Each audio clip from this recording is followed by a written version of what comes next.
Happy New Year, everyone. I hope you had a very pleasant festive break and that you're looking forward to 2024. Welcome to this rather different New Year's edition of Ghost Casebook. And for me, this is a time for reflection on 2023 and also a time of optimism with focus and planning on 2024, with new ideas, new opportunities, and of course new content for the channel. So I want to talk to you today a little bit about the plans for the channel for 2024. Many of you kindly send me emails and leave comments with all sorts of questions, and today I thought I'd try and answer some of those and have a little look back at some of the videos that I did in 2023. So I've got a cup of Darjeeling tea, I'm ready, so let's get stuck in.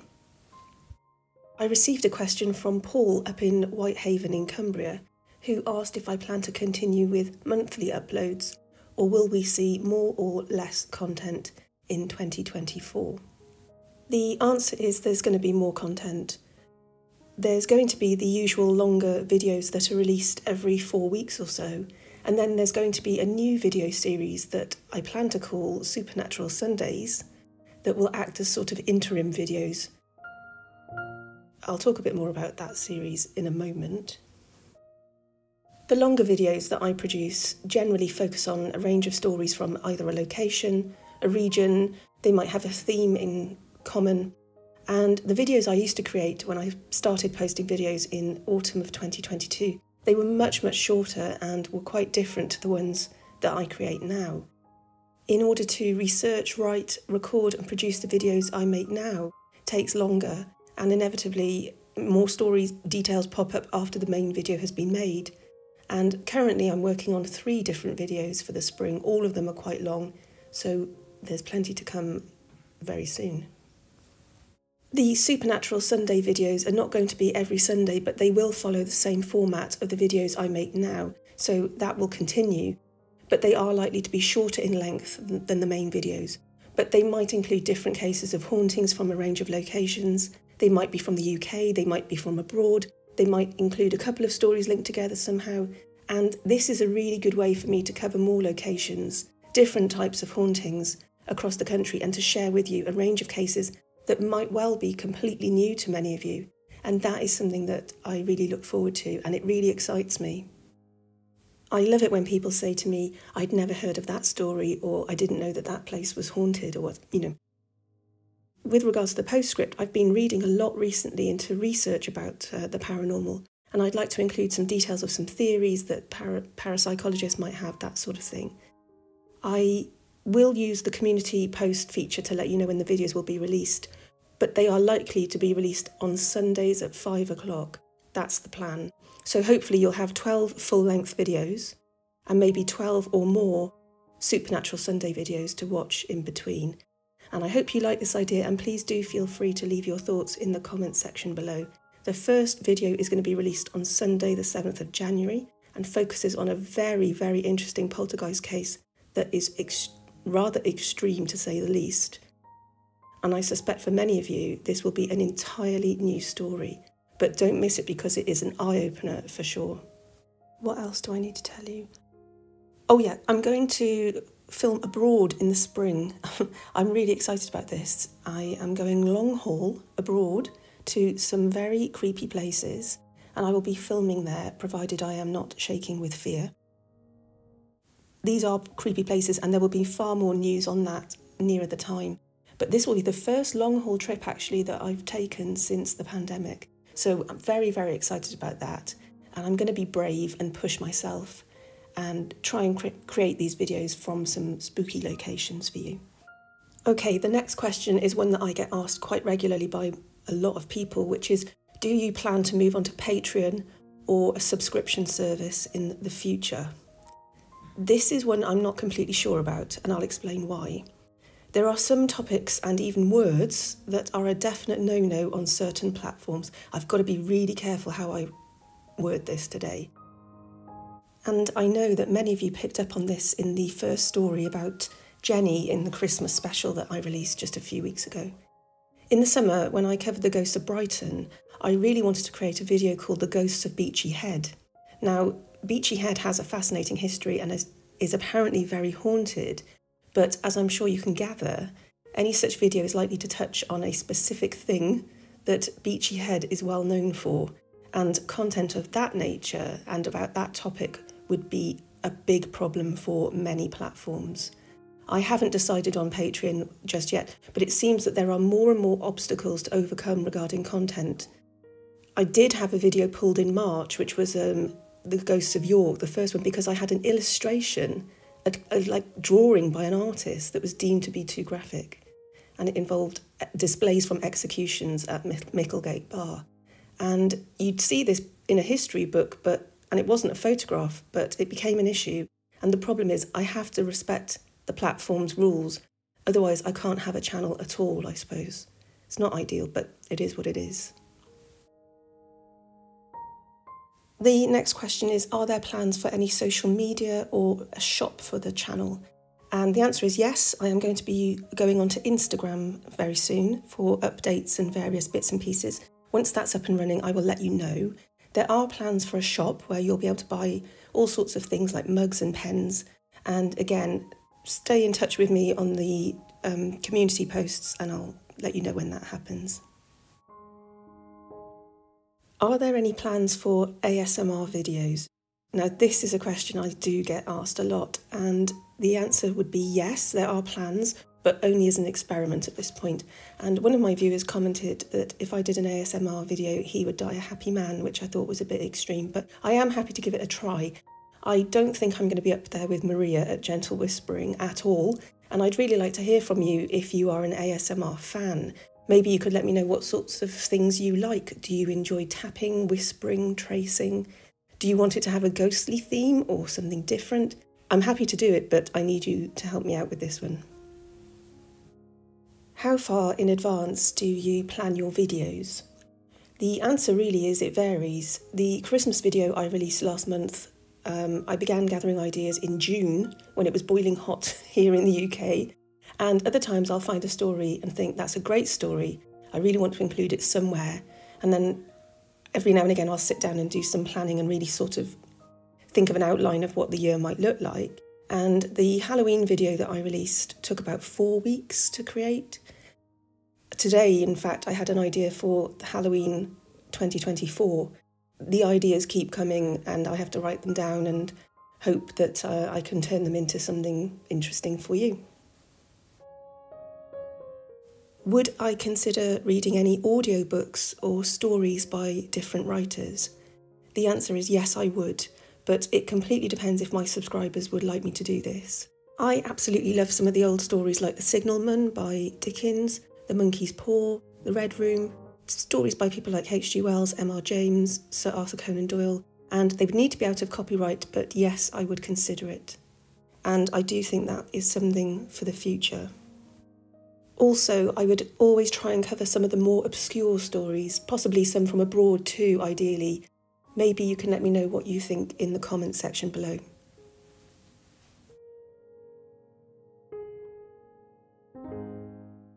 Are we likely to see paid promotions in the future on your videos? I don't know. I have already said no to 2 different companies so far because I want to grow my channel a bit more. And it is important to recognise that paid promotions do equate to revenue for the channel, which helps it to grow. And YouTube do make you declare if the video includes a paid promotion. I would only really do it if I thought it was a product that I really believe in, but I haven't included any yet. But there could be some in the future, I suppose. We will see. Do you have any advice for someone wishing to create a YouTube channel in 2024? Well, I'm not a YouTube expert at all, but I would say do it. This is just my thoughts. Choose a topic that you really love and you want to focus on, and completely immerse yourself into it. You will definitely learn as you go along, and it's a big step to put a video out. I get unbelievably nervous before I release a video. And, it's a bit like, don't talk to me, I get really quite manic actually before the video comes out. And I am an enthusiastic amateur, but I love making videos. I love the research, I love the history, I enjoy finding out the stories and sharing them with you. But I know my videos today are really very different from the earlier ones, and I accept that, and I try and learn as I go along. And it is a process, but it's one that I think constantly evolves. I would also say try not to get too bogged down with videos that teach you how to be a success on YouTube, because they can be so daunting. And from registering the channel to uploading my first video, it took me a year because I was so afraid. I was convinced, frankly, from some of these channels that are supposed to enthuse you, that I would be a failure before I started, and that if I didn't follow their exact advice, I would be doomed. And, you know, they want you to do a course, and they want your thumbnails to look a certain way, and you can take their advice, but you also need to find your own way, I suppose.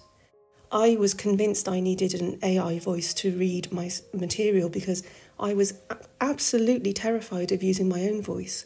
And I very nearly didn't start the channel at all, but I'm very glad I did. I didn't spend any money on courses or anything like that. And there are plenty of people out there who would be willing to take your money from you. And for me, I just like to think of my videos as sort of library books that you can take out and put back as many times as you like. And I like, just as books have clear titles, I wanted my videos to have clear titles that are not vague. And that way you know what you're getting. So obscure thumbnails with arrows and random circles and all of this sort of stuff all struck me as pretty pointless for what I wanted to create. Which video is your favourite and why? Sorry, my voice is a bit croaky today, I'm sorry about this. This is a really difficult question for me, and I'd really like to know what your favourite videos are, more importantly. In a way, my favourite video is Cardiff Castle, and my next favourite video is The Ghosts of Wales. Probably because I'm biased because I'm from Cardiff, but not many people know much about Cardiff Castle and its interior and its history. The Ghosts of Wales is a quite special one for me because the buildings there are so old, and I've got to be honest, Wales is an extremely haunted place. There are ghosts everywhere, it seems, in Wales, and I know because I'm from there. And if you haven't watched The Ghosts of Wales, maybe have a little look, even if you've never been there, because the stories go back so far in the past. The Cardiff Castle video was also the first video where I spoke at the end off script about my friend Anthony and sort of shared this postscript. And I remember when I recorded it, I was so nervous, I was shaking. I was absolutely petrified. And I'm so glad I did it because these postscripts actually allow me to come out of my shell a little bit. And looking back on 2023, I'm just so pleased that I covered so many different stories. When I look back, I think, oh my God. I started the channel in the autumn and I really thought it was going to be a winter, maybe spring thing, and that's it. I thought it would be finished by March. I had no idea that people would be watching videos about ghosts in the summer months at all. I'm going to show you in a moment my top 5 stories from across all the episodes that I made last year. But just before I do, I have to say again, thank you so much for your support. Thank you for watching. Thank you for helping the channel to grow. I'm always amazed when I read the comments from people that from all over the world. I never imagined that this channel would be where it is today. There wouldn't be a channel without you. I'm so grateful to all of you, and I really hope that you continue to watch the videos as we go into 2024. I'm going to say Happy New Year to you all the best, and I will see you in the next video, which will be Supernatural Sunday on Sunday the 7th of January. Take care, guys. I hope you enjoy the rest of this video.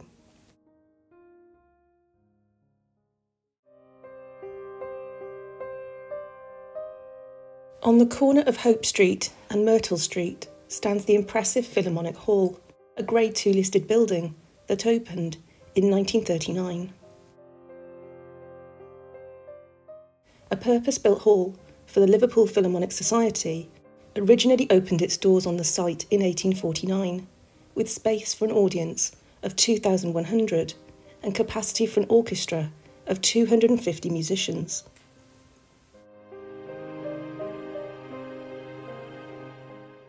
On the 5th of July 1933, a fire broke out in the roof of the building, and despite the efforts of over 100 firemen, the hall and its new organ were unable to be saved. 10,000 people congregated in the street to see their beloved hall become a smouldering ruin.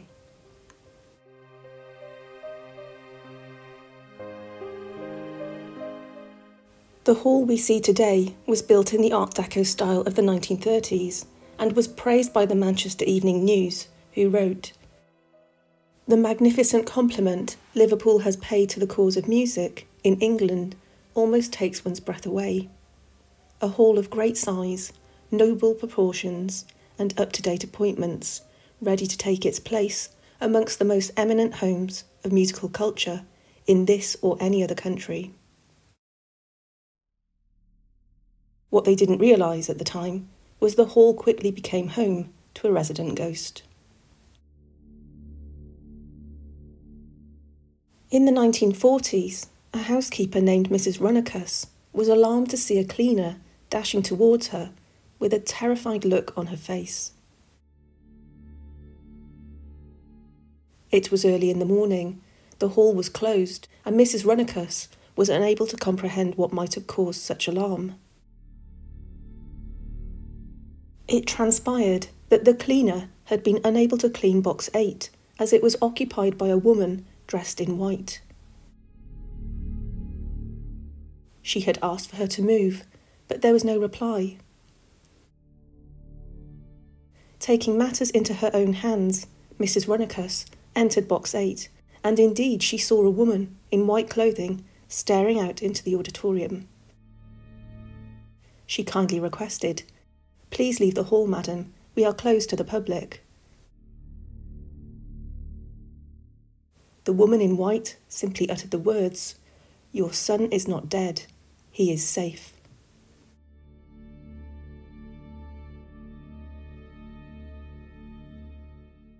Mrs. Runnicus stepped back in horror and amazement. Her son was on active service in Crete at that time, and she'd received a letter explaining the regiment had come under fire and all were presumed lost. Frightened, she left the box and began hurrying from the area. As she glanced back, she was shocked to see the woman in white had vanished. She would have had to pass the housekeeper to leave the venue. Days later, news arrived from the Home Office that her son had been captured and was now a prisoner of war. In time, he returned to Liverpool, where he lived for the rest of his life. Who is this mysterious woman in white? Was she an angel, a spirit, or even a phantom fortune teller? In the summer of 2000, the woman in white reappeared at the hall yet again in box number 8. One evening, 3 employees were packing up and returning equipment after a festival. Despite having the correct key, they were unable to get the door to the main office in reception to open. An alternative office was used, and to access the door, the staff had to walk through the dimly lit hall.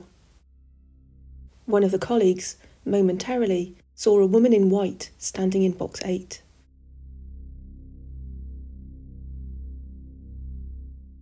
Startled and convinced her eyes were playing tricks in the darkness, the employee kept this event to herself. It was only a few days later, another employee admitted that she also had seen the woman in white that same evening, also standing in box 8. To this day, box 8 is referred to as the haunted box by employees. Assistance dogs and police dogs often refuse to enter the booth. Several employees believe the balcony is haunted. The sounds of rattling chains are heard, cold spots are felt, and people hear their name whispered when there's nobody there. Electrical lights, once switched off, flicker and come back on by themselves. Disturbing banging noises are heard with the occasional loud shout. This activity is attributed to a security guard from the 1960s who died in the hall of a heart attack whilst on duty. Is he responsible for staff feeling they're being watched when they are alone? Does his restless soul remain at Liverpool's Philharmonic Hall?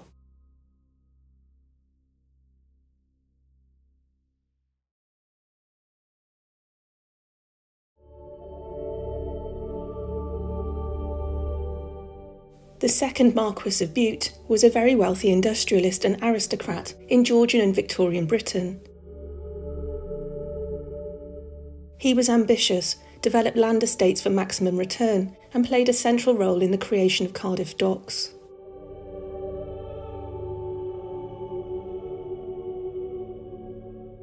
He knew that with the right investment, Cardiff could be transformed into a major port for exporting the lucrative coal and iron in South Wales.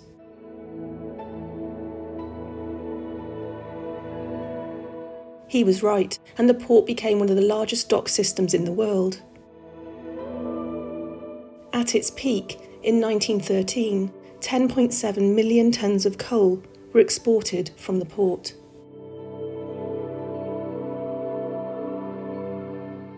Bute had 4 major seats: Mount Stuart House on the Isle of Bute, Dumfries House in Ayrshire, Luton Hoo in Bedfordshire, and Cardiff Castle. He preferred to reside at Mount Stuart House and only lived at Cardiff Castle for a few weeks of the year. He married twice. His first wife, Lady Maria, died in 1841 after several illnesses. Bute blamed his obsession with building the Cardiff docks as contributing to her rapid demise. They didn't have any children, but in 1845 he remarried to Lady Sophia Hastings. They had 1 son together, born in 1847. Some authors have described Sophia as obsessive, hard to please, and unable to get on with John's family. Bute died at Cardiff Castle on the 18th of March 1848 after a lavish banquet. He died suddenly and unexpectedly at the age of 54 in his dressing room, a small chamber behind the library we see today. During redevelopment, the area was turned into a chapel.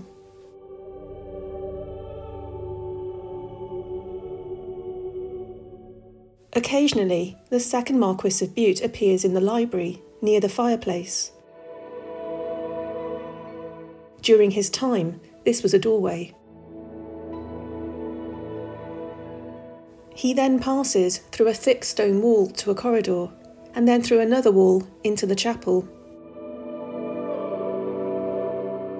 A white marble bust of the second Marquess of Bute stands opposite the altar, bearing the words, "Fell asleep and woke in eternity." The second Marquess appeared most notably in 1976, when a young couple told the castle custodian of an odd experience they'd had when entering the chapel. They reported that a tall man in a cloak pushed past them in a great hurry. The custodian mentioned this to the chief architect the following day. She had also witnessed a tall figure in a red cloak while she'd been stood at the top of the stairs. The man seemed to be scowling at her and then vanished. The figure matched the man in a nearby painting, a portrait of the second Marquess of Bute. On the 1st of April 1848, thousands of people in Cardiff lined the streets to see Bute make his final journey. He was buried with his first wife. At Bute docks, guns sounded every minute, shops and offices were closed, and the ships in the docks had their colours at half-mast. His lead-lined coffin was made of Spanish mahogany. The inside was adorned with rich crimson silk velvet. Perhaps the people of Cardiff wanted to say a final farewell to a man who brought so much advancement, employment, and change to the city.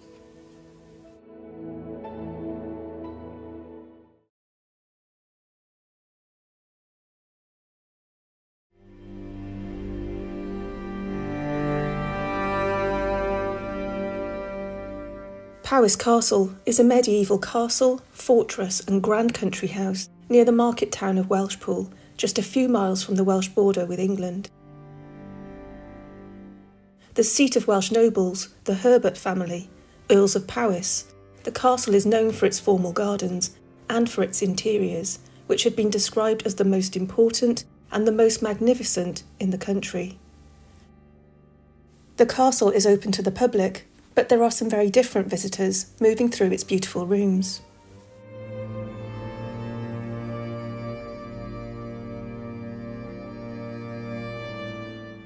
This striking red sandstone building dates back to the 13th century. It was built by a Welsh prince named Griffith to protect against another Welsh prince in Gwynedd in the north.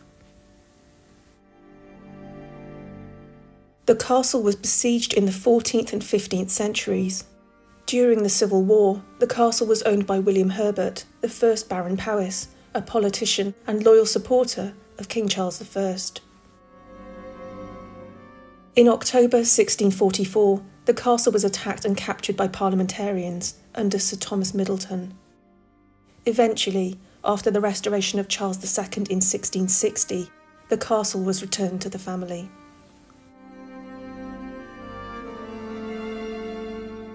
The most famous ghost story connected with the castle goes back to 1780, but there have been some recent sightings within the property. In the early 2000s, members of staff began to witness a woman wearing a mob cap and a white apron.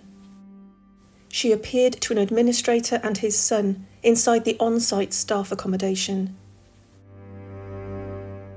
She was witnessed again in 2006. On this occasion, she sat on the end of the bed of the building supervisor and his wife in their private flat. Nobody knows who she is. She has a pale face, appears as a real person, and is silent. She stares through people before slowly fading away. The most active area of the castle is the Duke's Room at the end of the long gallery. Visitors and members of staff have witnessed shadowy figures moving quickly through this area, as well as solid apparitions. Two visitors, at different times but both on the same day, inquired about a lady dressed in black who they'd seen sitting in a chair next to the fireplace. The chairs on display were not for public use, but this figure appeared defiant, stern and aloof. The house steward, whilst working in the Duke's Room, saw a tall, thin lady dressed in black standing next to the door of the Duke's Room. Later that day, another visitor witnessed the same figure in the same location, and another visitor was startled to feel an invisible hand reach out and grab her arm. In the evening, after the visitors have left, the castle descends into darkness and the nocturnal activity commences. The ballroom wing becomes active, perhaps a nod to its elegant past. The narrow 18th century room is adorned with a spectacular grand piano. Despite the ballroom being empty of people and locked, the haunting sound of piano music is heard by staff who live in the on-site accommodation nearby. One evening, the property manager and a conservator went to speak to the piano tuner, who they thought was busy at work. As they ascended the staircase, they both heard the piano being played, but as soon as they entered the ballroom, the music stopped. It was silent, and nobody was present in the room. Another odd incident connected to the piano involved it being moved whilst restoration took place in the room. It was a serious task to move such a heavy item, but the following morning, it had moved back to its original location. Staff were absolutely perplexed. It had taken several people to move the piano, and not one security alarm, all set and working, had been triggered that night. There have been times when male builders in particular, whilst carrying out work, have felt they are being watched. On one occasion, a builder descending a stone staircase felt hands grab both of his shoulders as though to bring him to an abrupt halt. He immediately sensed that he was in trouble and was about to be frog-marched to face the owners, but there was nobody behind him. Rumours circulate that this is the spirit of a groundkeeper's assistant. The castle's records show that the Powys Castle estate, perhaps begrudgingly, paid the solicitor's fee for this unnamed man who was accused of manslaughter after a pub brawl in 1872, an incident that could have brought the name of the castle into disrepute. Unsurprisingly, the man was acquitted. Other ghost stories linked to the castle include the sound of a large ghostly dog, panting, howling and scratching vigorously at the door of the old kitchen as though desperately trying to get out. Interestingly, assistance dogs often refuse to go near this area. Sometimes the locked doors of the ballroom rattle as though someone is trying to enter or leave when the room is empty. An unidentified man roams the ground floor rooms, and a man on horseback gallops across the impressive gardens.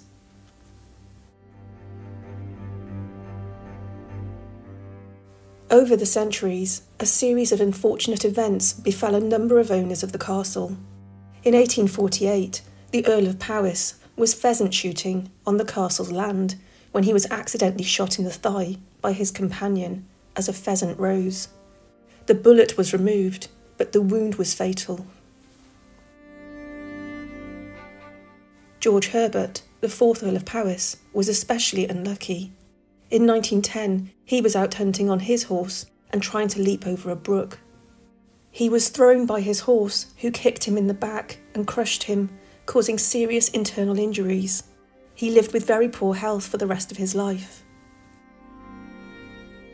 In 1916, George's eldest son Percy was fatally wounded at the Battle of the Somme, and in 1929, George Herbert's wife, Violet, the Countess of Powys, died after a car crash in Northamptonshire.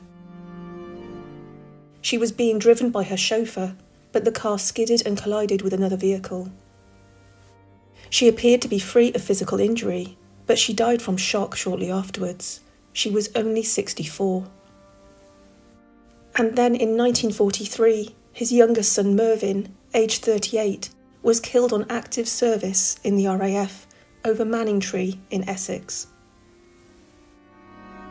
His mosquito, it is thought, came under friendly fire from a Sterling bomber returning from a leaflet-dropping raid in Europe. The most famous ghost story at the castle dates back to 1780, when an elderly lady was employed at the castle as a live-in seamstress. She undertook her duties and was surprised to discover how much time the Earl and his family spent in London. But she worked hard and was liked by the servants, who decided to play a prank. She was overwhelmed when she saw the opulence of her living quarters, a luxurious room with a comfortable bed and a desk next to the fire, where she could read her beloved Welsh Bible. The room had acquired the nickname of the haunted room on account of the inexplicable noises and disturbances that had occurred there. The staff eagerly awaited the outcome of their spooky joke.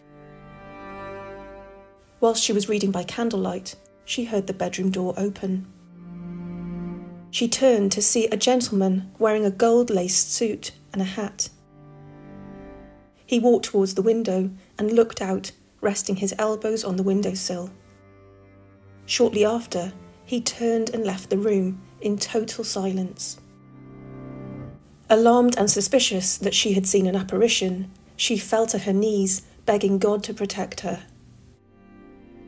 As she prayed, the door opened again.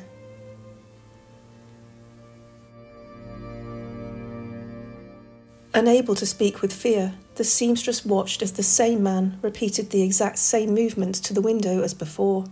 Again, he left in silence.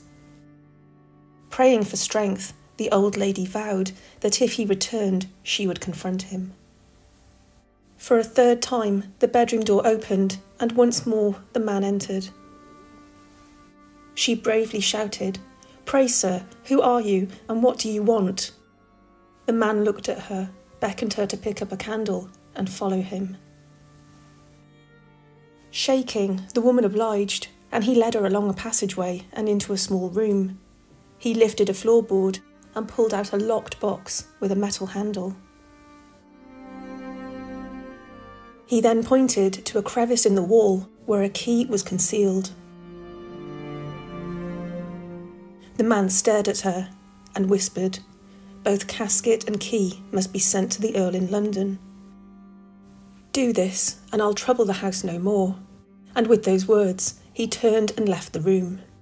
The next day, she duly arranged for the box and key to be dispatched and returned to her sewing duties. The contents of the box were never revealed, but so delighted was the Earl, he rewarded her handsomely. He provided for the woman financially, with private accommodation, a pension, and some even say she had a maid. For the rest of her life, she lived in great comfort. The servant spooky trick had definitely backfired, and the man in gold was never seen again. Ghostly mission accomplished.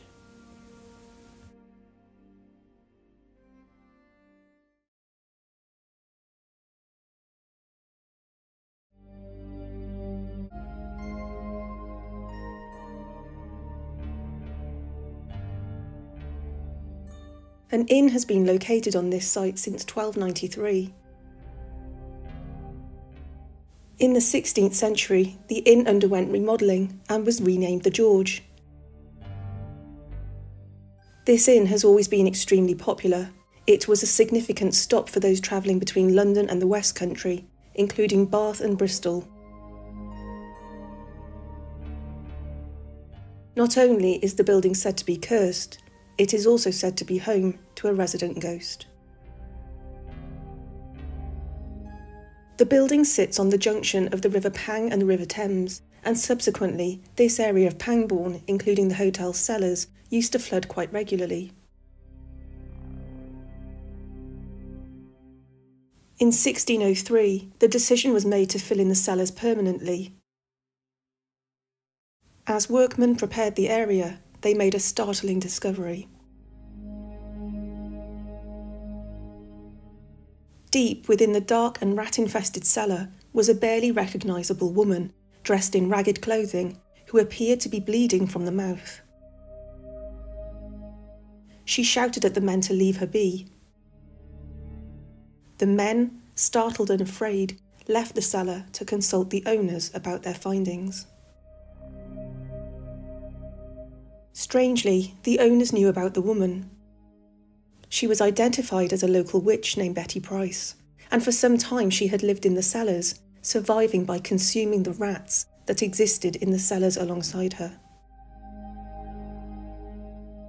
In 1603, being accused of witchcraft was very serious, and in nearby Windsor and Abingdon, only 24 years earlier, 4 women were tried and executed for sorcery, a trial known as the Windsor Witches. There are 2 versions of how the story ends. Some say Price was evicted, arrested, and taken to the assizes. She was found guilty and sentenced to hang at Abingdon. Some say she called on the spirits and died suddenly in the cellars at the George, refusing to leave. Both versions say that before she expired, she placed a curse on the owners of the building and on the building itself.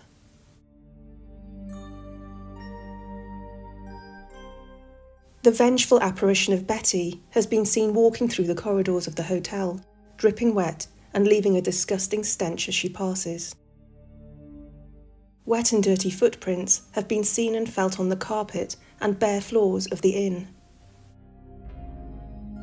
She appears as a dark shadow, human in shape but not solid. Some believe she knocks on the doors and laughs as disturbed sleepers look along the empty corridor. A number of unfortunate incidents have been experienced at the hotel over the years, and some believe this is due to Betty's curse. In the early 1900s, a London to Oxford mail coach overturned just outside the inn, causing the driver to have a nasty head injury. The incident was caused when overhead telegraph wires suddenly broke and landed in the street. Unable to stop in time, the horse ran into the sharp wires and sustained life-changing injuries. On New Year's Eve in 1924, whilst the hotel was empty and in between owners, a brutal fire took hold in the bar and was spotted by a passer-by. So intense was this blaze that the press described the George Hotel as practically demolished. Curiously, there was nobody on the premises at the time. The inn was locked and secured. Could this devastating event be the work of Betty Price? In 1951, another serious fire broke out in the hotel, severely damaging some of the structures and slightly injuring 4 firemen. Luckily, nobody was killed. It appears that the fire and subsequent rebuilding of the hotel in 1951 has caused much of the paranormal activity at the George to stop. But is Betty Price still lurking somewhere in the fabric of this famous coaching inn?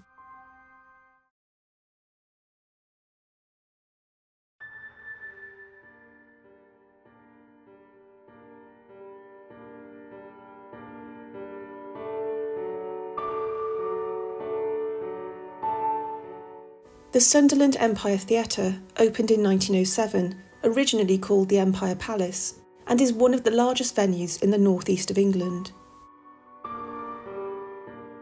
Until the mid-1920s, the Empire was extremely popular, but by the 1930s, touring theatre began to decline. With the advent of television and cinema, the theatre closed in May 1959, but reopened in 1960. It is said to be haunted by at least 3 ghosts. The front of house is said to be haunted by 2 female ghosts, the spirit of Vesta Tilley and another lady named Molly Moselle. Vesta Tilley was an English music hall performer who made a fortune as one of the best-known male impersonators of her era. Her long career lasted from 1869 until 1920, and by 1898 she was England's highest-earning woman. On the 29th of September 1906, Tilley laid the foundation stone of the Sunderland Empire, and she topped the bill on its opening night in July 1907. Her apparition is seen as a grey lady, who is sometimes witnessed in the gallery, an area sometimes referred to as the gods. Some members of staff believe that she enjoys watching the shows, making sure the performance goes the way it is supposed to. People have reported turning around and seeing a grey figure standing behind them. Initially they think it's an usher, but then she slowly vanishes.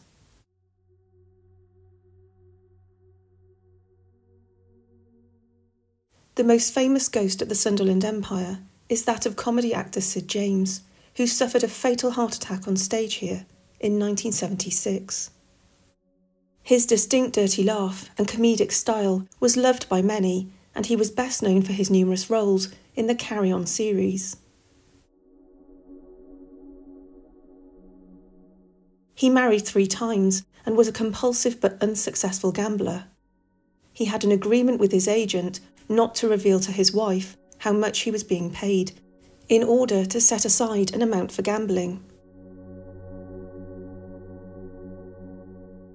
For 3 years in the 1970s, Sid James had an affair with co-star Barbara Windsor. After Windsor ended the affair, James was devastated. Sid was crazily, madly in love with me. When it ended, he told me he would last only 1 year without me. 16 months later, he died. On the 26th of April 1976, at 7:30, Sid James walked on stage to rapturous applause as he commenced his performance in the mating season. The non-stop laughter continued, and the opening night in Sunderland appeared to be going well. At 7:45, Sid James and actress Olga Lowe stood on stage and exchanged their lines as planned.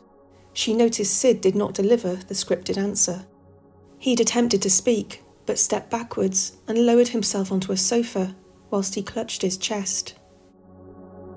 Initially, Lowe thought James was improvising. She made a joke about him treating her so terribly, despite the long journey to the venue. The audience continued to laugh. It was only at this point the cast and crew realised something had gone terribly wrong. The curtain was lowered and Sid slumped onto his side. Mel James, the manager at the time, appeared in front of the curtain and asked, "Is there a doctor in the house?" This line got the biggest laugh of the evening. He repeated his request and added, No, this is serious. A man rushed up onto the stage, a doctor, who was told an ambulance was on its way, and he began CPR. Valerie, Sid James's wife, arrived in the wings and witnessed the seriousness of the situation. The ambulance arrived, but sadly, en route to Sunderland Royal Infirmary, Sid James passed away. The apparition of Sid James apparently haunts dressing room 1, which he was using, and actors and members of staff have heard James's rather distinct laugh whilst preparing for shows. On many occasions, actors have asked to move dressing rooms, maintenance workers have been tapped on the shoulder, and the smell of whiskey and cigarettes has lingered in the air. Perhaps the most alarming appearance of Sid's ghost happened in 1989, when comedian Les Dawson had a truly terrifying experience in dressing room 1. Dawson was appearing in Jack and the Beanstalk and was preparing to go on stage. He was startled to hear Sid James's familiar staccato laugh to his left. Dawson saw the face of Sid James in the mirror directly in front of him, accompanied by stabbing pains in his chest. Dawson used the word ghastly to describe Sid James's appearance. He said he wore a shroud of some sort, was deathly pale, and his eyes were black and lifeless. The ghost shouted an obscenity, and Dawson said he nearly died from shock. On stage that night, Dawson appeared to struggle. He was visibly shaking, subdued, and kept looking over his shoulder at the wings.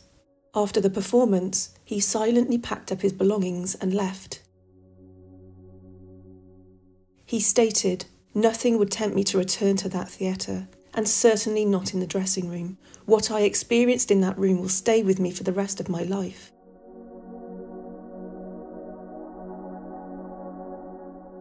He vowed he'd never return to the Sunderland Empire ever again, and he kept this vow for the rest of his life. The ghost of Molly Moselle seems to be the most active spirit at the theatre and is often referred to as the Woman in White. She worked as a dancer and stage manager for a show that was on national tour in 1949. Moselle was 33 years old and was staying in lodgings just behind the Sunderland Empire. On January the 14th, she told her landlady she was just going to post a letter. She never returned. She was seen by a member of the cast walking along the side road towards the stage door.